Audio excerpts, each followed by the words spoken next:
नमस्कार दोस्तों। हम चर्चा कर रहे हैं जयशंकर प्रसाद की महाकाव्य कामायनी की और कामायनी की श्रद्धा सर की। दोस्तों, ये जो सर्ग है कामायनी का, ये हिंदी के विद्यार्थियों के लिए बीए पाठ तृतीय और एमए प्रीवियस हिंदी दोनों में राजस्थान विश्वविद्यालय के पाठ्यक्रम में जोड़ा गया है। मैंने पहले भी आपको बताया कि बीए पाठ तृतीय में हो सकता है या है भी कि श्रद्धा सर पूरा नहीं होकर के आधा भी हो सकता है या आधा से थोड़ा बहुत कम भी हो सकता है।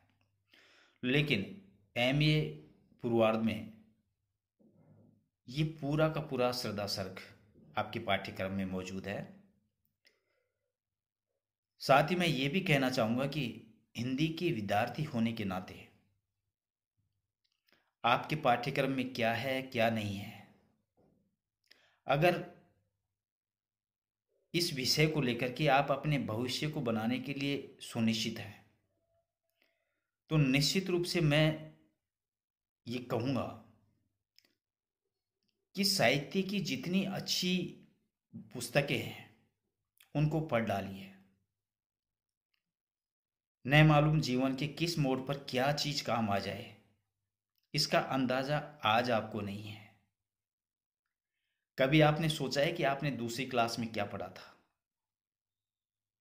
पांचवी क्लास में क्या पढ़ा था, 10वीं क्लास में क्या पढ़ा था, अब आप क्या पढ़ रहे हो?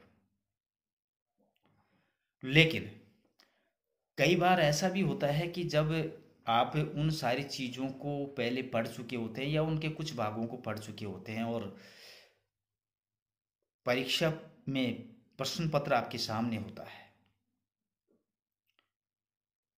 जिस समय आप परीक्षा दे रहे होते हैं उस समय उससे पहले आप अगर कुछ पढ़ कर के आए हैं तो वो तो आपको याद होगा ही होगा। लेकिन बहुत सारी चीज़ें वो याद रहेंगी जो कभी आपने पहले पढ़ी थी या बहुत पहले पढ़ी थी, चाहे वो क्लास दूसरी की हो, चाहे तीसरी की हो, चाहे क्लास 8वीं की हो, 10वीं की, 12वीं की या फर्स्ट ईयर में। कहीं भी आपको ऐसा लगेगा कि मैंने कहीं ना कहीं पढ़ा। और वो कब लगेगा? जब आप उन चीज़ों को पहले कभी पढ़ चुके होंगे। आपकी यादों के ऊपर एक धुंधला सा पर्दा छाया रहता है, लेकिन जब दिमाग पर जोर डालते हो तो वो पर्दा हट जाता है और वो सारी चीज़ें धीरे धीरे आपको याद आने लगती हैं जो आपको उस समय ज़रूरत है। इसलिए कोई भी साहित्य की चीज़ को पढ़ डालिए। एक बार पढ़ोगे तो कुछ न कुछ आपको अटपटा लगेगा, लेकिन उसी चीज़ को दोबारा पढ़ोगे। आपको पता है कि आपने कबीर को कितनी बार पढ़ा है, सूरदास को कितनी बार पढ़ा है, तुलसीदास को कितनी बार पढ़ा है। आपने 5वीं क्लास में भी इनको पढ़ा है, 8वीं क्लास में भी पढ़ा है। अगर आप एमए फाइनल के विद्यार्थी हैं तो भी आप इनको पढ़ रहे हो। लेकिन तब आपकी सोच किस तरह थी इनके प्रति, और आज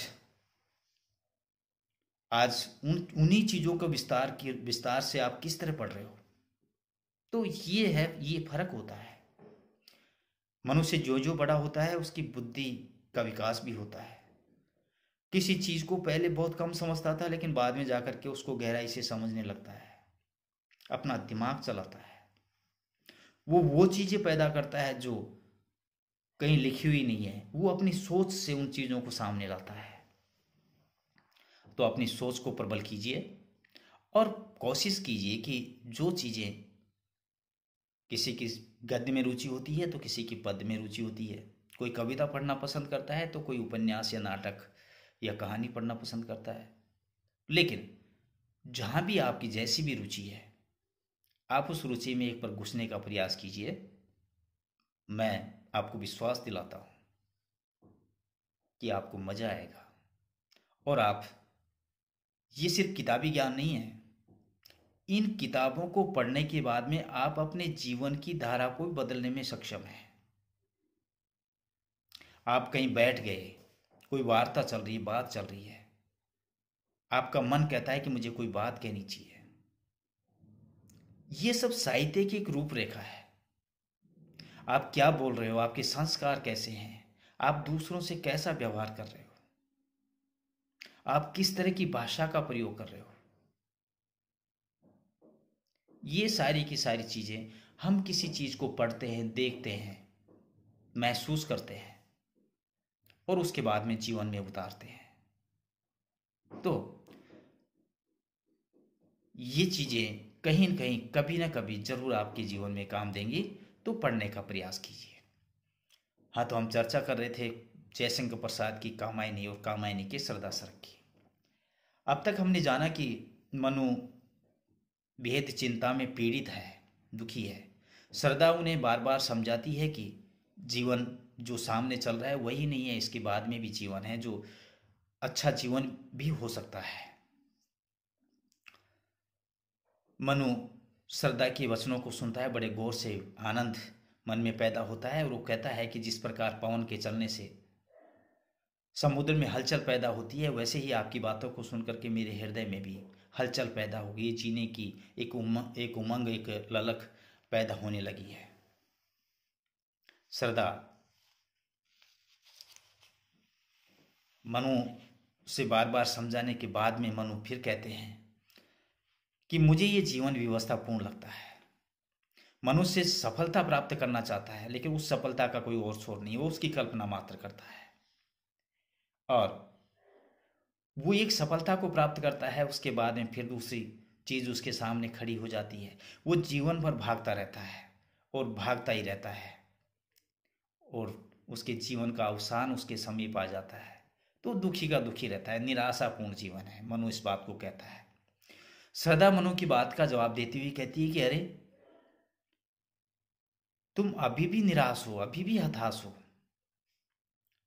जीवन की रक्षा तो वीर लोग मृत्यु को प्राप्त करके भी करते हैं।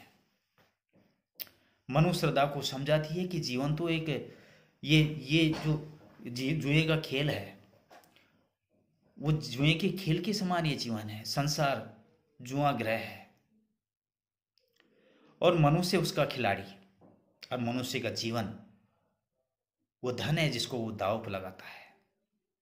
जो निर्भीक होकर के खेलता है बिना किसी चिंता के, वो जीत जाता है, और जो हताश और निराश होकर के खेलता है वो हार जाता है। तो तुम्हें अपने जीवन से हारना नहीं है, अपने जीवन को जीतना है, और जीतने के लिए मन में आशा और उमंग जमाए रखनी है। अब आगे, तप नहीं केवल जीवन, सत्य करुण ये क्षणिक दीन अवसान, तरल आकांक्षा से है भरा जो, सो रहा आशा का आह्लाद। तप संसार से विरक्ति, जीवन संसार में लीन रहना, करुण अशुभ, क्षणिक थोड़ी देर रहने वाला अस्थायी, तरल स्वस्थ या चंचल, आशा का आह्लाद आनंद देने वाली आशा, खुशी देने वाली। मनु को श्रद्धा समझाती हुई कहती है कि तप नहीं केवल जीवन, सत्य करुण ये क्षणिक दीन अवसान, कि संसार में विरक्त होना ठीक नहीं है, संसार से अलग होना ठीक नहीं है, उसमें लीन रहना ही ठीक है। दीनता से भरे शोक का भाव जो बीच बीच में थोड़ी देर के लिए उठता है, वह बड़ा अशुभ है। तरल आकांक्षा से है भरा जो, रहा आशा का आह्लाद। इस हृदय में स्वस्थ इच्छाओं से पूर्ण आनंद देने वाली आशाएं छिपी हुई है, उन्हें उभारो। मनु को श्रद्धा समझाती है कि तुम जीवन के प्रति जो विरक्ति का भाव रख रहे हैं, वो विरक्ति का भाव ठीक नहीं है। इस संसार में लीन होना, इस जीवन में लीन होना, तल्लीन होना ही जीवन है। जिस प्रकार सुख के बीच में दुख आता है, ठीक उसी प्रकार इस चलते हुए जीवन में शोक के भाव बीच बीच में आ जाते हैं। वो किसी भी रूप में हो सकते हैं, अपने के खोने के गम का भी हो सकता है, या कोई इच्छित वस्तु प्राप्त नहीं होने के कारण भी हो सकता है, यह सब कुछ खत्म हो जाने के कारण भी हो सकता है, या जीवन में निराशा और हताशा पैदा होने के कारण भी हो सकता है। तो ये शोक के भाव जो क्षणिक है, वो जीवन में बार बार कड़ी दर कड़ी आते रहते हैं और जाते रहते हैं, जो शुभ नहीं है। तरल आकांक्षा से भरा जो रहा आशा का स्वाद। हृदय में स्वच्छ इच्छाओं का संचार करना चाहिए। मन में अगर ऐसे भाव उत्पन्न हो गए कि सब कुछ नष्ट हो गया, अब मेरे जीवन में कुछ नहीं बचा, सब कुछ खत्म हो गया, जीने की ललक ही समाप्त हो गई, एक निराशा का भाव जीवन में अगर रख लिया इस संसार में रह करके, इस संसार के प्रति, तो जीवन निस्साय हो जाएगा, असहाय हो जाएगा। कुछ चीज प्राप्त करने की ललक इच्छा मन के अंदर जागृत नहीं होगी और जीवन चलेगा नहीं, जीवन कटेगा, काटना पड़ेगा, दिन व्यतीत करने पड़ेंगे। तो मनु को श्रद्धा समझाती हुई कहती है कि जीवन के प्रति इस हताशा और निराशा के भाव को त्याग दीजिए, संसार की विरक्ति के भाव को छोड़ दीजिए। जीवन में क्षणिक दुख सुख तो आते रहते हैं, दुख आते रहते हैं, उनके प्रति अपना ध्यान मत दीजिए। जीवन में सुख भी है, आशाएं रखिए जीवन के प्रति, उन पूर्ण स्वच्छ इच्छाओं को अपने मन के अंदर बना करके रखिए, उनका आनंद लीजिए। जो तुम्हारे हृदय के अंदर जो आशाएं, जो इच्छाएं छिपी हुई हैं, दबी हुई हैं, उनको उभारिए, प्रकट कीजिए, निराशा को दबाने का प्रयास कीजिए, खुशियों को निकालने का, खोजने का प्रयास कीजिए। खुशियां कहीं झुंड की झुंड में उपलब्ध नहीं होती, उनको खोजना पड़ता है। और खुशियां कब मिलती हैं? जब मन के अंदर उमंग होती है, इच्छा होती है, किसी चीज के प्रति एक अच्छा भाव होता है, तब वो इच्छाएं निकल करके सामने आती हैं। तो मनु से श्रद्धा कहती है कि आपके मन के अंदर दबे हुए भावों को निकाल लीजिए, स्वच्छ मानसिकता को उभारिए, फिर देखिए ये जीवन कितना पवित्र, कितना सुंदर और कितना अच्छा लगेगा। आगे मनु को फिर समझाती है श्रद्धा, जीवन की प्रकृति के यौवन का श्रृंगार करेंगे कभी न बासी फूल, मिलेंगे वे जाकर अति शीघ्र, आहा उत्सुक है उनकी धूल। बासी जिसका उपयोग न रहा हो। श्रद्धा मनु को जीवन का फलसफा देती हुई समझाने का प्रयास करती है कि प्रकृति के यौवन का श्रृंगार करेंगे कभी न बासी फूल, कि जिस प्रकार युवतियों का श्रृंगार बासी फूलों से नहीं किया जाता है, उसी प्रकार के पुष्पों का उचित परिणाम जैसे धूल में मिल जाना, उसी प्रकार प्रकृति में अपनी युवावस्था के में बने रहने के लिए यह अत्यंत आवश्यक है। मिलेंगे वे जाकर अति शीघ्र, हा उत्सुक है उनकी धूल। जिस वस्तु का उपभोग नहीं हो रहा हो वह शीघ्र शीघ्र धूल में मिल जाएगी, नष्ट हो जाएगी, खत्म हो जाएगी। मनु के हृदय के अंदर यहां कई संदेह है। पहला तो यह है कि जीवन सत्य नहीं है। उस धारणा का मनु की इस धारणा का श्रद्धा विरोध करती है और कहती है कि तप नहीं केवल जीवन सत्य है, तप त्याग। मनु ने विनाश को देखा है और उसके लिए उसका कहना है कि जिस वस्तु का उपभोग समाप्त हो गया उसे कलेजे से चिपकाए रखने से क्या लाभ। तीसरा संदेह परिवर्तन पर है।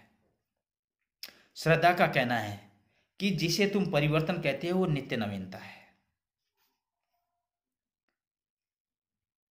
श्रद्धा मनु को बार बार समझाती है कि जैसे एक फूल खिलता है, उसकी एक निश्चित आयु होती है, बड़ा सुंदर होता है, सबको लुभाता है, अच्छा लगता है, लेकिन उसकी एक निश्चित अवधि समाप्त होने के बाद में वो फूल मुरझा जाता है और मुरझा करके वो ढाली से टूट करके नीचे गिर जाता है। एक नव युवती अपने श्रृंगार, अपने सौंदर्य का श्रृंगार करने के लिए ताजे फूलों का उपयोग करती है, और जब वो फूल मुरझा जाते हैं तो उन फूलों को फेंक देती है। मनुष्य अपने यौवन का श्रृंगार करता है, बाल अवस्था से निकलकर ये युवा अवस्था में आता है, जीने की ललक होती है, प्रेम करता है, लेकिन वो जीवन भी धीरे धीरे अवसान की तरफ चला जाता है और एक दिन वो धरती से, जमीन से विदा हो जाता है। पतझड़, बसंत ऋतु आती है। बसंत ऋतु आने के बाद में उसका भी एक निश्चित अवधि है और वो अवधि समाप्त होती है, और सब समाप्त होने के बाद में पतझड़ का शुरुआत हो, पतझड़ समाप्त होने के बाद में बसंत ऋतु आ जाती है।